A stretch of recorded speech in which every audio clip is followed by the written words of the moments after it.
नमस्कार, good morning सभी को, राधे राधे। कैसे हैं आप सभी? चलिए आज बात करते हैं। आज की जो हमारी वीडियो होने वाली है, उस वीडियो में हम देखेंगे 1 अप्रैल से 15 अप्रैल 2022 तक का करंट। ठीक है, इस वीडियो में हम 1 अप्रैल से लेकर 15 अप्रैल 2022 तक का करंट देखेंगे। ठीक है, अभी तक जो हमने वीडियो देखी है, जो अभी तक हमने वीडियो कवर की है, उस वीडियो में हमने जनवरी, फरवरी और मार्च 3 महीने का करंट निपटा दिया है। जिसने वो वीडियो नहीं देखी है वो वीडियो देख लीजिए, प्लेलिस्ट में मैंने उनको डाल दिया है। ठीक है, वो सभी वीडियोस जनवरी, फरवरी और मार्च की जो वीडियोस हैं वो प्लेलिस्ट में पड़ी हुई हैं, आप देख सकते हैं। चलिए आगे बात करें।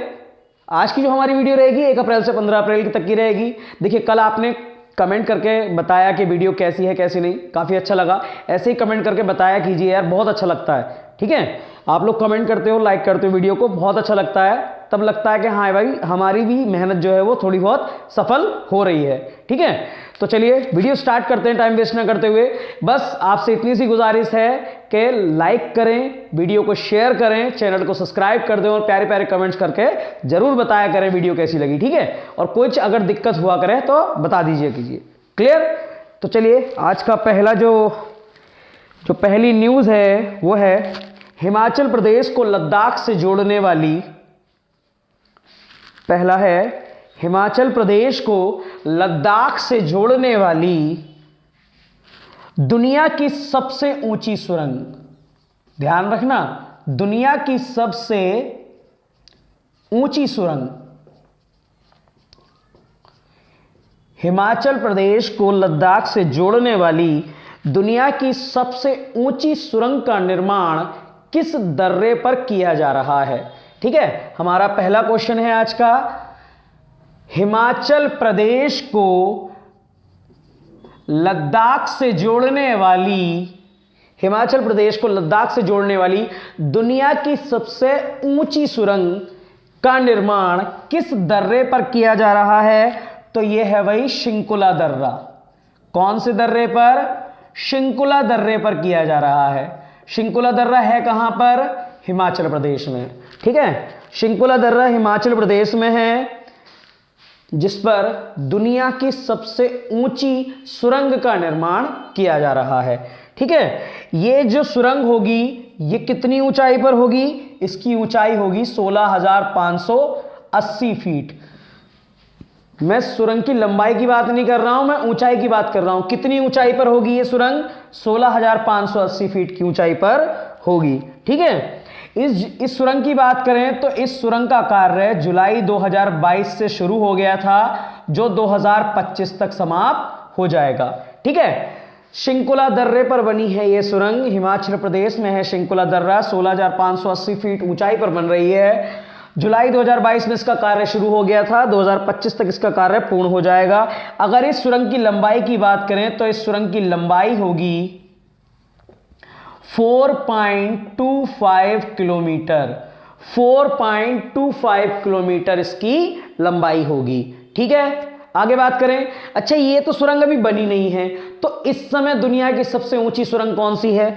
तो इस समय जो दुनिया की सबसे ऊंची सुरंग है वो है अटल सुरंग। कौन सी है?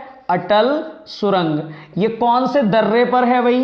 तो ये रोहतांग दर्रे पर है। रोहतांग दर्रे पर है। ठीक है, रोहतांग दर्रे पर है। और ये कितनी ऊंचाई पर है? तो ये 10,000 फीट की ऊंचाई पर है।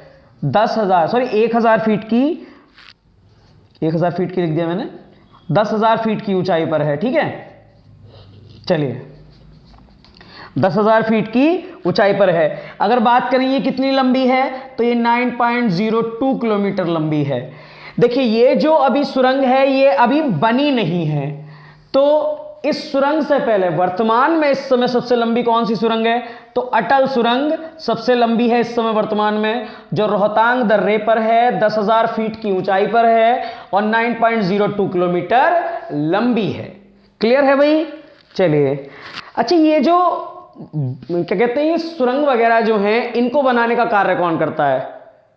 इनको बनाने का कार्य आपका जो किया जाता है, ये बॉर्डर वगैरह पर जो सड़कें बनाई जाती हैं, दो देशों के बीच में जो बॉर्डर होता है वहां पर जो सड़कें बनाई जाती हैं, उनका कार्य भारत सरकार की एक संस्था करती है जिसका नाम है border road organisation, BRO। Border road organisation एक संस्था है जो दो देशों की सीमा पर यानी कि बॉर्डर पर सड़क या सुरंग बनाने का कार्य करती है। इसकी बात करें तो इसकी स्थापना हुई थी 7 मई 1960 को। ठीक है, बॉर्डर रोड ऑर्गेनाइजेशन की स्थापना हुई थी 7 मई 1960 को। इसका जो मुख्यालय है वो नई दिल्ली में है, नई दिल्ली में है। और इसके जो वर्तमान में अध्यक्ष हैं वो राजीव चौधरी हैं। कौन है भाई? राजीव चौधरी हैं। अच्छा, ये जो BRO है, बॉर्डर रोड ऑर्गेनाइजेशन, ये क्या भारत के लिए काम करती है? ये क्या केवल भारत के लिए काम करती है? बिल्कुल नहीं। ये भारत, नेपाल, इसके अलावा म्यांमार,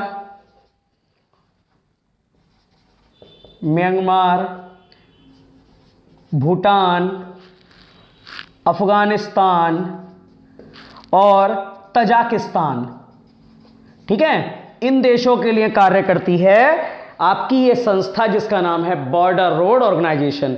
यहां पर जितने भी सीमाओं से सटे हुए कार्य होते हैं ये BRO ही देखती है। क्लियर? आगे बात करें। चलिए, आज की अगली न्यूज है केंद्रीय वाणिज्य और उद्योग मंत्रालय। केंद्रीय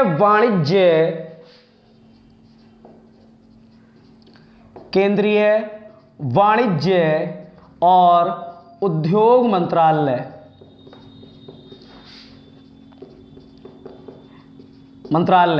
द्वारा जारी रिपोर्ट के अनुसार किसने जारी की है रिपोर्ट भाई? केंद्रीय वाणिज्य एवं उद्योग मंत्रालय ने। केंद्रीय वाणिज्य एवं उद्योग मंत्रालय द्वारा जारी रिपोर्ट के अनुसार वित्त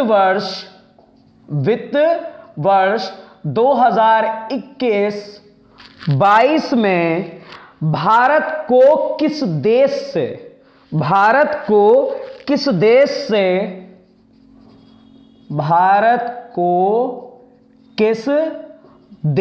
से सर्वाधिक विदेशी निवेश प्राप्त हुआ है? सर्वाधिक विदेशी निवेश, फॉरेन इन्वेस्टमेंट प्राप्त हुआ है। ठीक है, यह रिपोर्ट है केंद्रीय वाणिज्य और उद्योग मंत्रालय की, जिसमें यह कहा गया है कि ऐसा कौन सा देश है जिससे 2021-2022 में भारत को सबसे ज्यादा फॉरेन इन्वेस्टमेंट, विदेशी निवेश प्राप्त हुआ है। तो यह कौन सा देश है भाई? तो यह देश है सिंगापुर। सिंगापुर को भारत को सिंगापुर से सबसे ज्यादा विदेशी निवेश प्राप्त हुआ है। कितना परसेंट? 27%। टोटल जितना फॉरेन इन्वेस्टमेंट प्राप्त हुआ है भारत को विदेशों से, उसमें सबसे ज्यादा सिंगापुर ने ही निवेश किया है। मतलब भारत में जितना भी निवेश होता है विदेशी कंपनियों का, विदेशों का, तो उसमें सबसे ज्यादा किस देश का पैसा निवेश किया गया है भारत में? सिंगापुर का। जहां पहले नंबर पर सिंगापुर है, वहीं दूसरे नंबर पर अमेरिका है। ठीक है, दूसरे नंबर पर कौन है भाई? अमेरिका। और तीसरे नंबर पर कौन है? मॉरिशस। तीसरे नंबर पर मॉरिशस है। अगर बात करें तो सिंगापुर ने टोटल 27% का निवेश किया है भारत में। ठीक है, जितना भी निवेश हुआ उसमें से 27% निवेश हुआ है। बात करें टोटल निवेश हुआ कितना है, इन तीनों का मिलाकर ही नहीं, टोटल निवेश कह रहा हूं, टोटल निवेश भारत में हुआ कितना है? तो यह हुआ है 83.57 अमेरिकी डॉलर। ठीक है, 23.57 अमेरिकी डॉलर, यह हुआ है अपना टोटल विदेशी निवेश। आगे बात करें, अगला क्वेश्चन है भाई, किस सुरक्षा बल के द्वारा, कौन सा ऐसा सुरक्षा बल है, किस सुरक्षा बल के द्वारा ट्रेनों में तस्करी को रोकने के लिए, किस सुरक्षा बल के द्वारा ट्रेनों में तस्करी को रोकने के लिए, तस्करी समझते हो, स्मगलिंग, ठीक है, ट्रेनों में तस्करी को रोकने के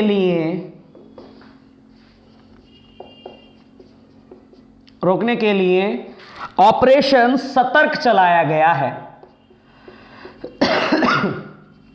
ऑपरेशन सतर्क चलाया गया है।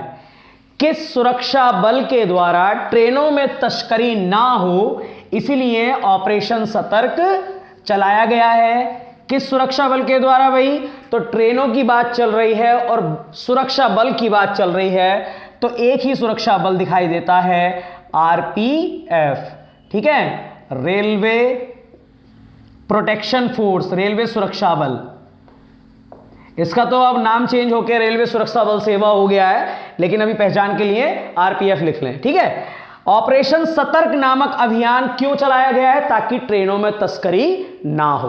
किसके द्वारा चलाया गया है? आरपीएफ के द्वारा। चलिए भाई बात करते हैं आरपीएफ की। तो आरपीएफ की स्थापना हुई थी 1959 में। इसका मुख्यालय कहाँ है भाई? इसका मुख्यालय है नई दिल्ली में। और इसके अध्यक्ष कौन है? अध्यक्ष हैं संजय चंदर।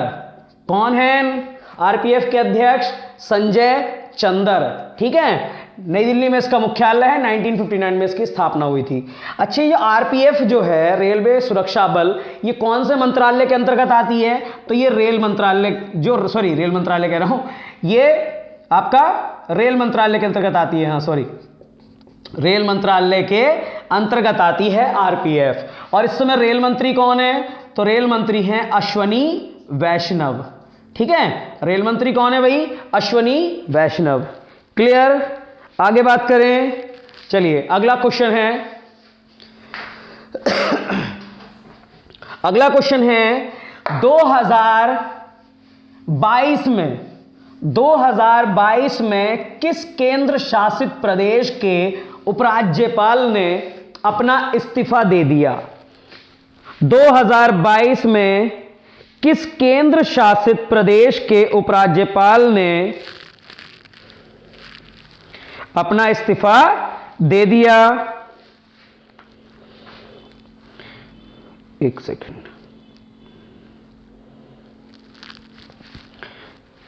चलिए। हाँ, किस केंद्र शासित प्रदेश के उपराज्यपाल ने 2022 में अपना इस्तीफा दे दिया भाई? तो यह दिया था दिल्ली के उपराज्यपाल, जिनका नाम है अनिल बैजल। इन्होंने 2022 में अपना इस्तीफा दे दिया था। 2022 के करंट की बात कर रहे हैं हम। तो दिल्ली के उपराज्यपाल थे अनिल बैजल, जिन्होंने अपना इस्तीफा दे दिया था। ठीक है। अच्छा, ये जो उपराज्यपाल होते हैं, ये अपना इस्तीफा किसे सौंपते हैं? ये अपना जो इस्तीफा सौंपते हैं, ये सौंपते हैं राष्ट्रपति को। ठीक है, राष्ट्रपति को। चलिए अब बात करते हैं अनिल बैजल के स्थान पर दिल्ली के, दूसरा क्वेश्चन इसी में ले लेते हैं। अनिल बैजल के स्थान पर दिल्ली के नए उपराज्यपाल कौन बने थे? तो अनिल बैजल के स्थान पर दिल्ली के नए उपराज्यपाल बने थे विनय कुमार सक्सेना। ठीक है, कौन बने भाई? दिल्ली के नए उपराज्यपाल अनिल बैजल के स्थान पर विनय कुमार सक्सेना। ठीक है, चलिए आगे बात करें। चलिए आगे बात करते हैं, थोड़ा उपराज्यपाल से संबंधित थोड़े से आर्टिकल देख लेते हैं, अनुच्छेद देख लेते हैं। आर्टिकल है ना, एक आता है आर्टिकल 153। आर्टिकल 153 उपराज्यपाल के संबंध में क्या घोषणा करता है? आर्टिकल 153 के तहत एक राज्यपाल एक या एक से अधिक राज्यों यानी कि केंद्र शासित प्रदेशों, राज्यों या केंद्र शासित प्रदेशों का कार्यभार संभालेगा। ठीक है, आर्टिकल 153 कहता है कि एक राज्यपाल को एक राज्य या एक से अधिक राज्य भी कार्यभार के लिए दिए जा सकते हैं। ठीक है, आगे बात करें आर्टिकल 154। आर्टिकल 154 क्या कहता है कि राज्य की कार्यपालिका की शक्ति राज्यपाल में निहित होगी।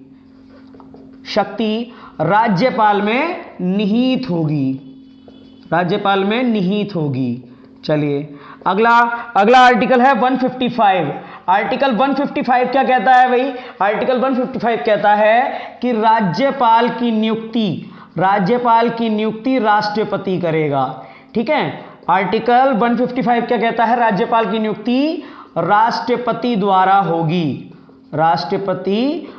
होगी। आर्टिकल 156 क्या कहता है भाई? आर्टिकल 156 कहता है कि राज्यपाल का कार्यकाल 5 वर्ष कार्यकाल। ठीक है, कार्यकाल या राष्ट्रपति के प्रसाद पर्यंत।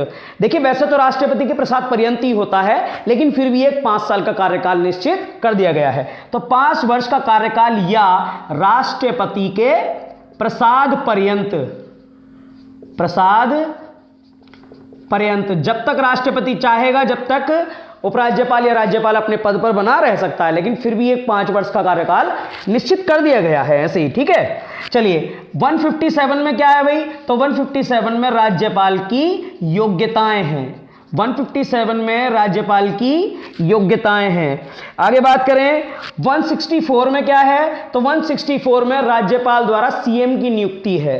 राज्यपाल द्वारा सीएम की नियुक्ति, मुख्यमंत्री की नियुक्ति कौन करता है? राज्यपाल करता है। ठीक है, चलिए 175 है जिसमें विधानसभा का सत्र आहूत करना होता है। ठीक है, या उसे सत्रावसान करना होता है या भंग करना होता है।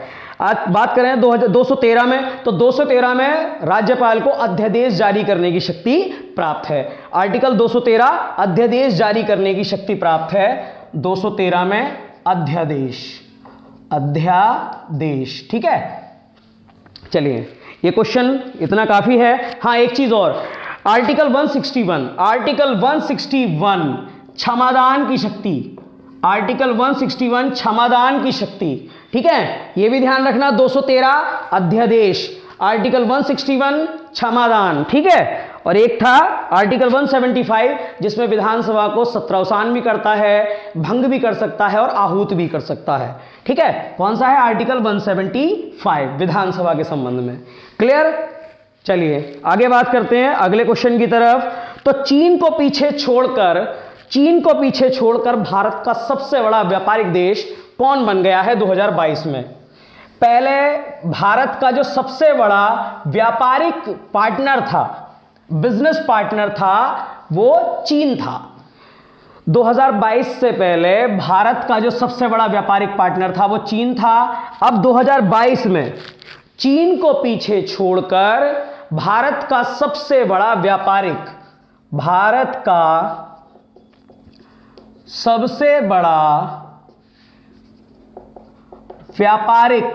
भागीदार कौन बन गया है? तो यह है अमेरिका। 2022 से पहले चीन के साथ काफी व्यापार चलता था हमारा, लेकिन 2022 के बाद से अमेरिका भारत का सबसे बड़ा व्यापारिक देश बन गया है। अगर अमेरिका की बात करूं तो 2020 और 2021 में अमेरिका के साथ भारत का जो व्यापार हुआ है वो 80.51 अरब डॉलर हुआ है। अरब डॉलर। ठीक है, अरब डॉलर। वहीं बात करते हैं 2021 और 2022 की, तो 2021-22 में कितना हुआ है भाई? 119.42 अरब डॉलर। ठीक है, अमेरिका की बात कर रहे हैं तो अमेरिका के साथ भारत का 2020-21 में जो व्यापार हुआ था वो 80.51 अरब डॉलर था। वहीं 2021-22 में 119.42 अरब डॉलर के पास वो पहुंच गया है। ठीक है, चलिए आगे बात करते हैं अगले क्वेश्चन की। तो कल मैंने आपको आईपीएल के बारे में बताया था। आईपीएल के बारे में मैंने आपको बताया था, थोड़ी सी बेसिक नॉलेज दी थी। आईपीएल कब शुरू हुआ, कैसे शुरू हुआ। ठीक है, अब बात करते हैं आईपीएल 2022 का खिताब जीता किसने था? आईपीएल 2022 का खिताब जीता किसने था? अगला क्वेश्चन है आपका, आईपीएल 2022 का खिताब किस टीम ने जीता है? ठीक है भैया, 2022 का करंट चल रहा है ये, तो बार बार कंफ्यूज मत हो जाना। आईपीएल 2022, क्योंकि अभी 2023 का तो अभी शुरू हुआ भी नहीं है, तो 2022 की बात कर रहे होंगे हम। तो आईपीएल 2022 का खिताब किसने जीता था भाई?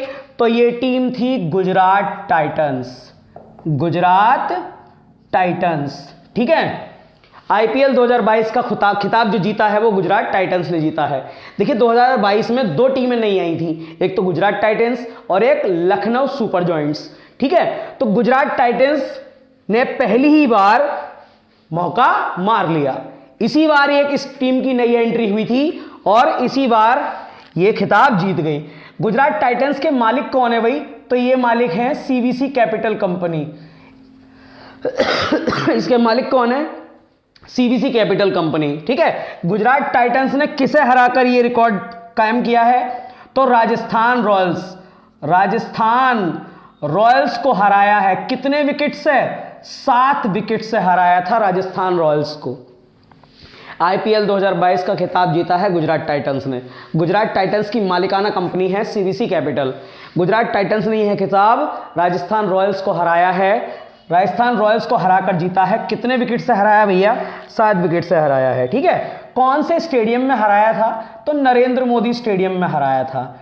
नरेंद्र मोदी स्टेडियम में जीता गया है आईपीएल 2022 का खिताब, ठीक है। अहमदाबाद में है नरेंद्र मोदी स्टेडियम, जिसका पुराना नाम मोंटेरा स्टेडियम था। उससे भी पहले इस स्टेडियम का पुराना नाम सरदार वल्लभ भाई पटेल स्टेडियम था, ठीक है। इस बार जो आईपीएल हुआ था, आईपीएल का कौन सा संस्करण था भाई? तो आईपीएल का इस बार 15वां संस्करण था। आईपीएल का इस बार 15वां संस्करण था, ठीक है। चलिए आईपीएल के बारे में थोड़ी सी बात और कर लेते हैं जो इंपॉर्टेंट है और यहां से आपके क्वेश्चन बनने के ज्यादा चांस रहते हैं। चलिए बात करते हैं आईपीएल 2022 की। आईपीएल 2022 में पर्पल कैप किसे मिली? कौन सी कैप? Purple cap. अच्छा, पर्पल कैप मिलती किसे है? तो सर्वाधिक विकेट लेने वाले को। तो ये कह सकते हैं कि सबसे ज्यादा विकेट किसने लिए आईपीएल 2022 में? सबसे ज्यादा विकेट किसने लिए, या ये कह सकते हैं कि पर्पल कैप किसे मिली? तो ये मिली है युजवेंद्र चहल को। युजवेंद्र चहल को। भाई चहल ने कितने विकेट चटकाए? तो चहल ने 27 विकेट लिए थे, ठीक है। 27 विकेट लिए थे, राजस्थान रॉयल्स के हैं। आगे बात करते हैं ऑरेंज कैप। ऑरेंज कैप किसे मिली भाई? अब ऑरेंज कैप किस लिए मिलती है भाई? तो ऑरेंज कैप मिलती है सर्वाधिक रन बनाने के लिए। तो ये कह सकते हैं आईपीएल 2022 में सबसे ज्यादा रन किसने बनाए, या ये कह सकते हैं ऑरेंज कैप किसे मिली? तो ये मिली है जॉश बटलर को। जॉश बटलर को मिली है भाई। जॉश बटलर ने कितने रन बनाए थे? 863 रन बनाए थे जॉश बटलर ने, ठीक है। चलिए आगे बात करें। अगला क्वेश्चन है super striker of the season. Super striker of the season कौन रहा? ठीक है, यह भी एक श्रेणी होती है प्लेयर्स की। तो super striker of the season यानी कि सबसे ज्यादा स्ट्राइक रेट किसका रहा? तो यह रहा दिनेश कार्तिक का, डीके। दिनेश कार्तिक का स्ट्राइक रेट कितना था? 183.33, ठीक है। 183 का स्ट्राइक रेट रहा था दिनेश कार्तिक का आईपीएल 2022 में। चलिए आगे बात करते हैं power player of the season. Power player of the season. Power player of the season कौन रहा भाई? तो ये रहा जॉश बटलर। जॉश बटलर, ठीक है। Most valuable player of the season. Most valuable player of the season. Most valuable player of the season कौन रहा? ये भी Jos Buttler. Most valuable player of the season कौन रहा? Jos Buttler. एक last और game changer. Game changer of the season. Game changer of the season कौन रहा? तो ये भी रहा जॉश बटलर, ठीक है। बात करते हैं पर्पल कैप या सर्वाधिक विकेट किसे मिले? तो युजवेंद्र चहल को। ऑरेंज कैप किसे मिली यानी कि सर्वाधिक रन किसने लगाए? जॉश बटलर ने 863 रन लगाए। Super striker of the season Dinesh Karthik रहा, 183 का स्ट्राइक रेट था दिनेश कार्तिक का। Power player of the season Jos Buttler. Most valuable player of the season Jos Buttler और game changer of the season Jos Buttler, ठीक है। चलिए अगला क्वेश्चन की तरफ बात करते हैं। अगला क्वेश्चन है हमारा 1960 में हुई सिंधु जल संधि। 1960 में हुई सिंधु जल संधि। 1960 में हुई सिंधु जल संधि के तहत भारत और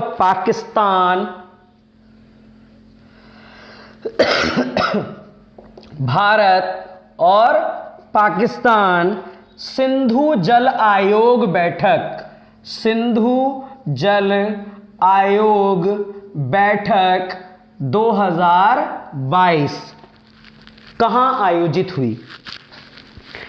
1960 में एक संधि हुई थी जिसे हम कहेंगे सिंधु जल संधि, ठीक है। तो उसकी यानी कि भारत पाकिस्तान की सिंधु जल आयोग बैठक 2022 कहां हुई? तो इस संधि की बैठक होती है हर साल। तो भारत पाकिस्तान सिंधु जल आयोग की जो बैठक थी 2022 में, वो कहां हुई? तो वो हुई नई दिल्ली में। भारत पाकिस्तान सिंधु जल आयोग बैठक 2022 कहां हुई भाई? नई दिल्ली में, नई दिल्ली भारत में। इस बार इस बैठक का कौन सा संस्करण था? तो इस बार इस बैठक का 118वां संस्करण था। 118वीं बार मीटिंग हो चुकी है अब तक भारत पाकिस्तान सिंधु जल आयोग की, ठीक है। कौन सी संधि के तहत? सिंधु जल संधि 1960 के तहत। ये क्या थी भाई जल संधि?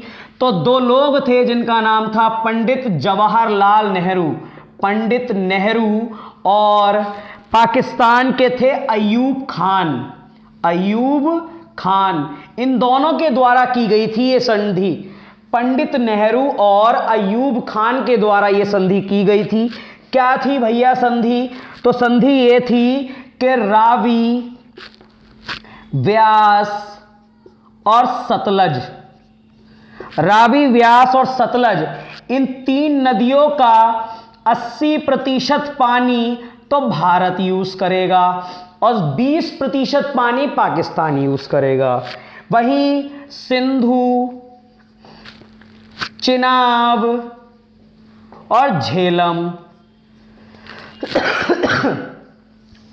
इन नदियों का 80% पानी पाकिस्तान यूज करेगा और 20% पानी भारत यूज करेगा, ठीक है। 80% भारत और 20%, 80% पाकिस्तान और 20% भारत। ऐसे ही 80% जो है वो भारत यूज करेगा इनका और 20% पाकिस्तान। इन तीनों का 20% पाकिस्तान यूज करेगा, इन तीनों का 20% भारत यूज करेगा और 80% ये लोग यूज करेंगे, ठीक है। आगे बात करें, चलिए देखिए बात करते हैं अगर सिंधु की। तो सिंधु तंत्र में आपको ये नदियां पढ़ाई जा चुकी होंगी, ठीक है। सिंधु नदी तंत्र में ये नदियां पढ़ाई गई होंगी आपको।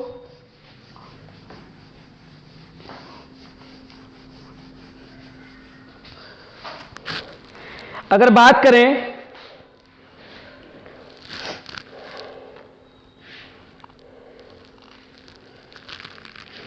सिंधु नदी तंत्र की, तो एक नदी है, एक झील है जिसका नाम है आपका मानसरोवर झील, मानसरोवर झील। मानसरोवर झील से निकलकर आती है एक नदी, इसका नाम है सिंधु, ठीक है। सिंधु नदी निकलकर आती है।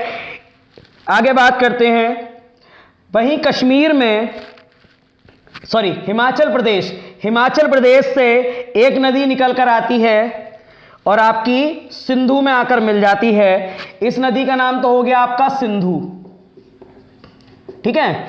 इस नदी का नाम हो गया सिंधु और इस नदी का नाम हो गया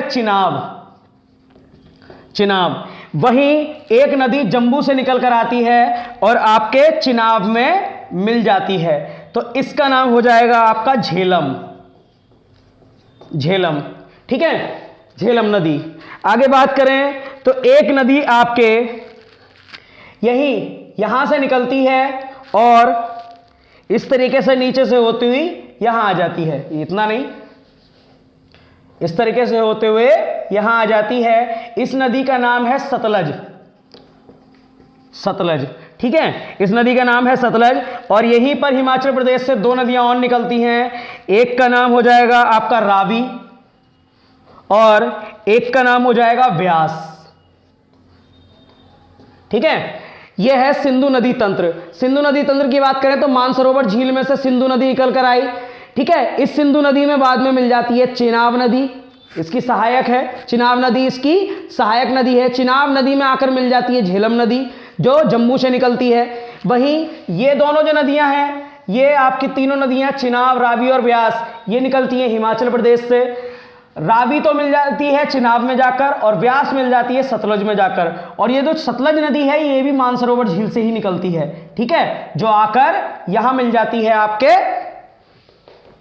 कौन सी नदी में? चिनाब नदी में आकर मिल जाती है। चलिए, ये तो हो गया आपका थोड़ा सा ज्योग्राफी का पोर्शन, इसको हटा देते हैं। वापस आते हैं अपने करंट अफेयर की तरफ। तो अगला क्वेश्चन है आपका, किस सोशल मीडिया कंपनी ने लापता बच्चों का पता लगाने के लिए किस सोशल मीडिया कंपनी ने लापता बच्चों का पता लगाने के लिए एम्बर अलर्ट नामक एक फीचर लॉन्च किया है? एम्बर अलर्ट नामक एक फीचर लॉन्च किया है, एम्बर अलर्ट। ठीक है, किस सोशल मीडिया कंपनी ने लापता बच्चों का पता लगाने के लिए एम्बर अलर्ट नामक एक फीचर लॉन्च किया है? तो ये किया है इंस्टाग्राम ने। ठीक है, इंस्टाग्राम नामक एक कंपनी है, ठीक है, जिसकी शुरुआत हुई थी 2010 में।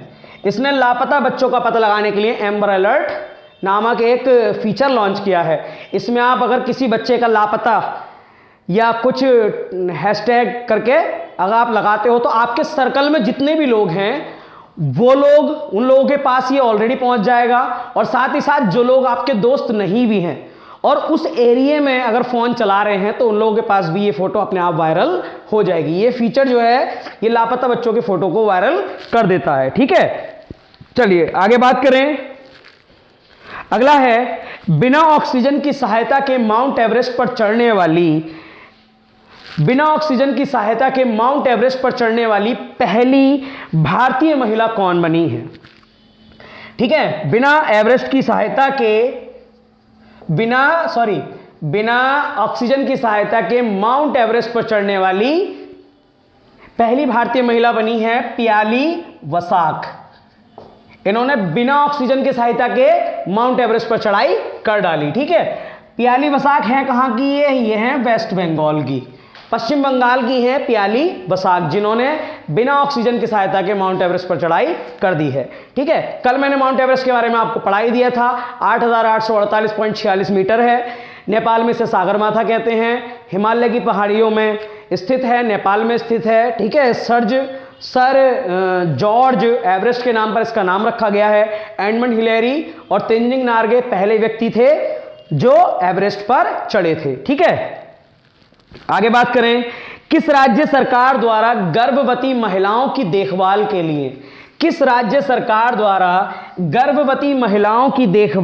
लिए आंचल नामक एक योजना शुरू की गई है? कौन सी योजना शुरू की गई है भाई? आंचल नामक योजना शुरू की गई है। किस राज्य सरकार के द्वारा गर्भवती महिलाओं के पोषण में देखभाल के लिए आंचल नामक योजना शुरू की है? तो आंचल नामक योजना जो शुरू की है वो की है राजस्थान सरकार ने की है भैया। राजस्थान सरकार ने इस योजना के तहत जो गर्भवती महिलाएं होती हैं उनके पोषण में सुधार करने के लिए किट प्रदान की जाती है, जिसमें आहार होता है। ठीक है, जिसमें पोषण से संबंधित आहार होता है, फूड होता है। ठीक है, इस योजना के तहत शिशु मृत्यु दर और मातृ मृत्यु दर को भी कम किया जाएगा। जन्म देते समय जिन महिलाओं की मृत्यु हो जाती है उसे शिशु मृत्यु दर कहते हैं, और जिन बच्चों की मृत्यु हो जाती है उन्हें मातृ मृत्यु दर कहते हैं। अब जब पोषण अच्छा होगा तो मातृ मृत्यु दर और शिशु मृत्यु दर में कमी तो आएगी ही। ठीक है, तो इस योजना को सरकार शुरू किया है राजस्थान सरकार ने। राजस्थान के सीएम हैं अशोक गहलोत। क्लियर? चलिए आगे बात करते हैं। अगला क्वेश्चन है, बिम्स्टेक शिखर सम्मेलन 2022। बिम्स्टेक शिखर सम्मेलन 2022 की बैठक कहां हुई है? बिम्स्टेक शिखर सम्मेलन 2022 की बैठक कहां हुई है? तो भैया ये हुई है आपके कोलंबो में। कोलंबो कहां है? कोलंबो श्रीलंका में है। ठीक है, श्रीलंका में है कोलंबो। बिम्स्टेक 2022 की जो बैठक हुई है वो कोलंबो में हुई है, श्रीलंका में। इसका उद्देश्य क्या था? तो मादक पदार्थों के प्रति लोगों को जागरूक करना कि मादक पदार्थों को यूज ना करें, इसकी तस्करी ना हो। ठीक है, आगे बात करें तो जो मादक पदार्थों की जो तस्करी बढ़ रही है उस चीज के प्रति लोगों को जागरूक करना, ठीक है, ताकि इसकी तस्करी ना हो। बिम्स्टेक की 2022 की बैठक हुई है कोलंबो में। अब बात करते हैं इस बार इसका कौन सा संस्करण था? तो इस बैठक का 5वां संस्करण था। अब बात करते हैं बिम्स्टेक है क्या? बिम्स्टेक है क्या? तो bay of Bengal, bay of Bengal initiative, initiative for multi sector, for multi-sector technical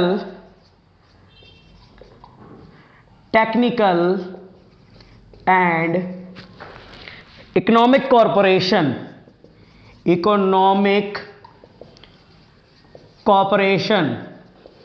ठीक है। बिम्स्टेक की फुल फॉर्म होती है Bay of Bengal initiative multi sector technical and economic corporation. अगर बात करें बिम्स्टेक की, तो बिम्स्टेक की जो स्थापना हुई थी वो हुई थी 6 जून 1997 को। इसका मुख्यालय कहाँ है भाई? इसका मुख्यालय है ढाका में। और ढाका कहाँ है ये आपको अच्छी तरीके से पता है, बांग्लादेश में। ठीक है भाई, चलिए आगे बात करते हैं। तो बिम्स्टेक जो ये समूह है इसमें कितने देश आते हैं? इसमें 7 देश आते हैं। एक है आपका भारत, एक है आपका नेपाल, ठीक है, आपका नहीं है तो नेपाल, नेपाल। अगला है भूटान, अगला है म्यांमार, म्यांमार के बाद आता है श्रीलंका, बांग्लादेश, बांग्लादेश और थाईलैंड। ठीक है, इसमें 7 देश आते हैं बिम्स्टेक में, भारत, नेपाल, भूटान, म्यांमार, श्रीलंका, बांग्लादेश और थाईलैंड। बात करें बिम्स्टेक की स्थापना हुई थी 6 जून 1997 को, बांग्लादेश ढाका में इसका मुख्यालय है। इसकी फुल फॉर्म है Bay of Bengal initiative for multi sector technical and economic corporation, जिसका 5वां संस्करण या ये कहें बिम्स्टेक की जो 2022 की बैठक है वो कोलंबो श्रीलंका में हुई है, जिसका उद्देश्य था मादक पदार्थों की तस्करी को रोकना। ठीक है, चलिए आगे बात करें। 1 अप्रैल 2022 को आरबीआई ने, भारतीय रिजर्व बैंक ने अपना कौन सा वह स्थापना दिवस मनाया है? 1 अप्रैल 2022 को आरबीआई ने अपना कौन सा वह स्थापना दिवस मनाया है? तो यह मनाया है भाई 87वां स्थापना दिवस मनाया है आरबीआई ने 1 अप्रैल 2022 को। ठीक है भाई, चले आरबीआई की अगर बात करें तो आरबीआई की स्थापना कब हुई थी भाई? तो आरबीआई की स्थापना हुई थी 1 अप्रैल 1935 को। ठीक है, कौन से अधिनियम के तहत? अधिनियम कौन सा था भाई? तो अधिनियम था आरबीआई अधिनियम, आरबीआई एक्ट 1934। आरबीआई एक्ट 1934 के द्वारा 1 अप्रैल 1935 को इसकी स्थापना हुई थी। इसका राष्ट्रीयकरण कब हुआ था? राष्ट्रीयकरण कब हुआ था? तो 1 जनवरी 1949 को इसका राष्ट्रीयकरण हुआ था। आरबीआई का राष्ट्रीयकरण कब हुआ था? गवर्नमेंट कब हुई थी आरबीआई? 1 जनवरी 1949 को। इसका हेडक्वार्टर कहाँ है भाई? तो इसका हेडक्वार्टर पहले तो था कोलकाता में, कोलकाता में, लेकिन 1937 में इसका हेडक्वार्टर कहां कर दिया? मुंबई में। ठीक है, इसके पहले अध्यक्ष कौन थे? तो पहले अध्यक्ष थे sir Osborne Smith, sir Osborne Smith. RBI के पहले गवर्नर थे ऑसबर्न स्मिथ, गवर्नर। अब लेकिन ऑसबर्न स्मिथ तो भाई भारतीय थे नहीं, तो पहले भारतीय गवर्नर कौन थे? तो पहले भारतीय गवर्नर थे सीडी देशमुख, सीडी देशमुख। ठीक है, आगे बात करें तो वर्तमान गवर्नर कौन है फिर? तो वर्तमान गवर्नर है भैया शक्तिकांत दास। शक्तिकांत दास आरबीआई के वर्तमान गवर्नर है शक्तिकांत दास। अगर आरबीआई की बात करें तो इसका जो चिन्ह है वो क्या है? आरबीआई का चिन्ह क्या है? तो आरबीआई का चिन्ह है ताड़ का वृक्ष। ताड़ का वृक्ष और बंगाल टाइगर। बंगाल टाइगर किसका? आरबीआई का चिन्ह है। आरबीआई के गवर्नर की नियुक्ति कौन करता है भाई? तो ये आरबीआई के गवर्नर की नियुक्ति की जाती है वित्त मंत्री के द्वारा। ठीक है, वित्त मंत्री के द्वारा की जाती है आरबीआई की नियुक्ति। चलिए वो सॉरी प्रधानमंत्री के द्वारा की जाती है वित्त मंत्री की सलाह पर। वित्त मंत्री की सलाह पर प्रधानमंत्री के द्वारा की जाती है आरबीआई के गवर्नर की नियुक्ति। आरबीआई को बैंकों का बैंक कहा जाता है, ये ध्यान रखना। ठीक है, चलिए फटाफट से अगला क्वेश्चन देख लेते हैं। उत्तर प्रदेश के मुख्यमंत्री योगी आदित्यनाथ ने, उत्तर प्रदेश के मुख्यमंत्री योगी आदित्यनाथ ने स्कूल चलो अभियान की शुरुआत कहां से की है? उत्तर प्रदेश के मुख्यमंत्री योगी आदित्यनाथ ने स्कूल चलो अभियान की शुरुआत कहां से की है? तो ये भैया हुई है श्रावस्ती से। श्रावस्ती उत्तर प्रदेश से स्कूल चलो अभियान की शुरुआत योगी आदित्यनाथ, उत्तर प्रदेश के मुख्यमंत्री योगी आदित्यनाथ ने स्कूल चलो अभियान की शुरुआत की है श्रावस्ती उत्तर प्रदेश से। ठीक है, चलिए बात करें उत्तर प्रदेश के मुख्यमंत्री कौन है? उत्तर प्रदेश के मुख्यमंत्री योगी आदित्यनाथ। गवर्नर कौन है भाई? तो गवर्नर है आनंदीबेन पटेल। आनंदीबेन पटेल। बात करें उत्तर प्रदेश के जो हाईकोर्ट के मुख्य न्यायाधीश हैं, उत्तर प्रदेश इलाहाबाद हाईकोर्ट के मुख्य न्यायाधीश हैं, उनका नाम है राजेश बिंदल। राजेश बिंदल। ठीक है, हाईकोर्ट के जो मुख्य न्यायाधीश हैं उत्तर प्रदेश के इलाहाबाद हाईकोर्ट के, यूपी जीके के लिए इंपॉर्टेंट है, ध्यान रखना। इलाहाबाद हाईकोर्ट के जो मुख्य न्यायाधीश हैं उनका नाम है राजेश बिंदल। उत्तर प्रदेश का अच्छा पशु क्या है? राजकीय पशु क्या है भाई? तो बारहसिंघा। ठीक है, फूल कौन सा है? राजकीय फूल पलाश। राजकीय फूल है पलाश। राजकीय वृक्ष की बात करें तो राजकीय वृक्ष कौन सा है उत्तर प्रदेश का? अशोक। ठीक है, राजकीय वृक्ष है अशोक। आगे बात करें राजकीय पक्षी कौन सा उत्तर प्रदेश का? तो सारस। ठीक है, उत्तर प्रदेश का राजकीय पक्षी है सारस।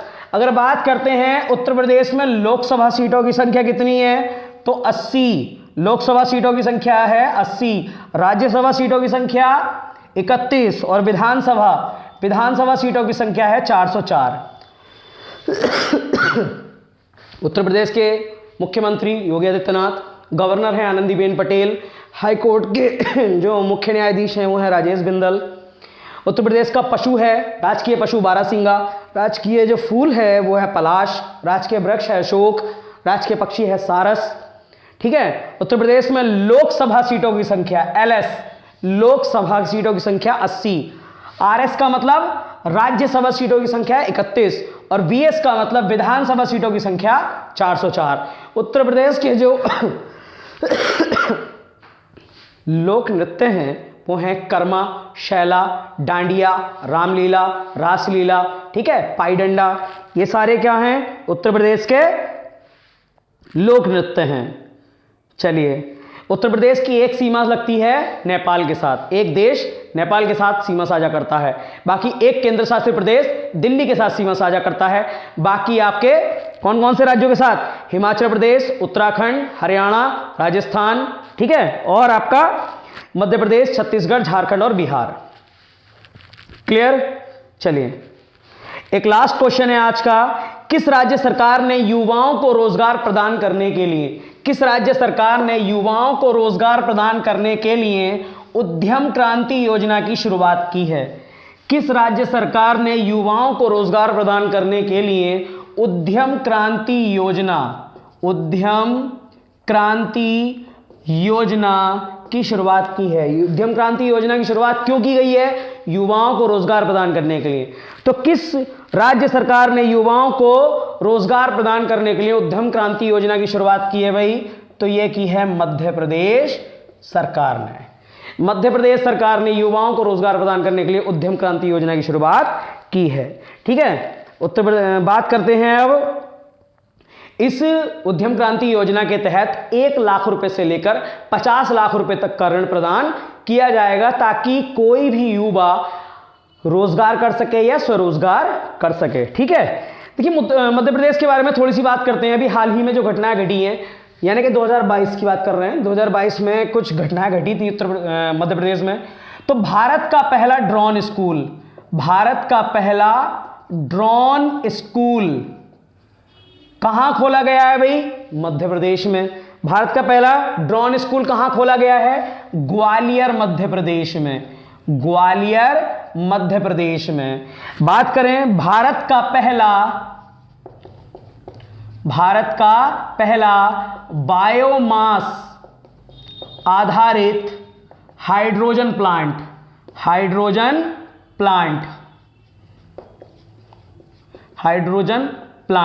कहां खोला गया है भाई? तो यह खोला गया है खंडवा मध्य प्रदेश में। ये भी सब करंट के क्वेश्चन है, मध्य प्रदेश की बात आ गई तो मैं आपको ये भी करा रहा हूं। तो भारत का पहला ड्रोन स्कूल कहां खोला गया है? ग्वालियर मध्य प्रदेश में। भारत का पहला बायोमास आधारित हाइड्रोजन प्लांट कहां खोला गया है? ये भी मध्य प्रदेश में। महिलाओं और कन्याओं को आत्मनिर्भर बनाने के लिए पंख अभियान की शुरुआत किस सरकार ने की है? तो ये भी मध्य प्रदेश सरकार ने। ठीक है, मध्य प्रदेश सरकार ने। मध्य प्रदेश में शिवपुरी का नाम क्या कर दिया है? कुंडेश्वर धाम। शिवपुरी का नाम क्या कर दिया है? कुंडेश्वर धाम। ये मैं आपको करा भी चुका हूं, कुंडेश्वर धाम। ये हाल ही की घटनाएं हैं, जब 2022 में ये हो रहा था तो ये भी हो रहा था। ठीक है, तो इसीलिए इसको भी ध्यान रखेंगे। आज के लिए बस इतना ही। किसी भी प्रकार की अगर कोई दिक्कत हो आपको तो कमेंट करके जरूर बताएं, अगर कुछ समझ में नहीं आया हो तो। बाकी मैंने थोड़ा सा बड़ा लिखने की कोशिश की है। ठीक है, और भी अगर थोड़ा और बड़ा लिखने की कोशिश कर लूंगा धीरे धीरे, क्योंकि इतनी ही मेरी राइटिंग का वो जो आता है ना फॉन्ट वगैरह, इतना ही रहता है, हाथ पर लगा हुआ है। बाकी थोड़ा और बड़ा लिखने की कोशिश करूंगा और आपके लिए और बेहतर से बेहतर कंटेंट लेकर आऊंगा। लेकिन कम से कम आपको बस इतना सा सपोर्ट करना है, वीडियो को लाइक, शेयर और सब्सक्राइब जरूर कर देना है। ठीक है, देखिए आप लोग वीडियो को लाइक करते हो, कमेंट करते हो ना, बहुत अच्छा लगता है यार। वाकई में मन करता है कि आज जो वीडियो बनाऊंगा ना तो दिल से बनाऊंगा। ठीक है, तो खुद को बहुत खुशी होती है वीडियो बनाते समय, और एक्स्ट्रा चीजें पढ़ाने का मन करता है जो आप लोगों के लिए ही काम में आएंगी, मेरे काम में नहीं आएंगी, आप लोगों के लिए ही काम में आएंगी। ठीक है, तो इसीलिए आप लोग दिल से कमेंट करो, दिल से लाइक करो यार, शेयर करो वीडियो को, मैं भी दिल से पढ़ाऊंगा। और आज एक अनाउंसमेंट और कर देता हूं, ये जैसे ही हमारा 2022 का करंट खत्म हो जाएगा उसके बाद मैं वीकली लाइव क्लास लिया करूंगा संडे के दिन, जिसमें हमारा 2023 का करंट कवर हुआ करेगा। ठीक है, 2023 का लेटेस्ट करंट वीकली के हिसाब से। ठीक है, वीकली लाइव क्लासेस चला करेगी। क्लियर है? आज के लिए इतना ही। बाकी प्यारे प्यारे कमेंट्स प्लीज करें जरूर। ठीक है, वीडियो को लाइक करें, शेयर करें। चलिए आज के लिए इतना ही, धन्यवाद, राधे राधे।